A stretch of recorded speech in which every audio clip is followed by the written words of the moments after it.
Hi, I'm Dr. Zinmi and welcome to the 2 Minute Medic, and today's topic we're going to talk about hay fever, so let's start the clock. Now, hay fever, other known as allergic rhinitis, is a condition in which we react to pollen as it enters our system. Now, this typically causes symptoms such as nasal itching, congestion, and itchy watery eyes.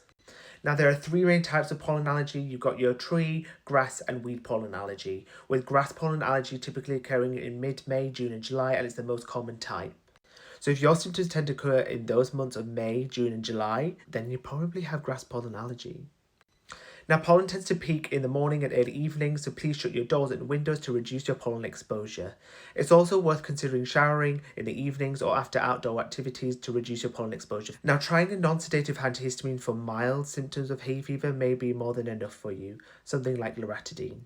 Now, I personally use oral fexofenadine because I feel like it works better for me, although the evidence so far suggests there's not really one that's more superior than the other, although fexofenadine may have less sedation effect than other antihistamines like cetirizine. But if you have more moderate to severe nasal symptoms, then starting off with a nasal steroid spray may often be better. The names of these drugs are things like beclometasone, fluticasone, or mometasone, again which you can get over the counter. But please use these steroid nasal sprays correctly, because often the reason why for this treatment failure in certain patients I see in GP is because they're not using it correctly. So I'll show you how to use it. Now, your airway goes straight and down. It does not go up the nose and then down.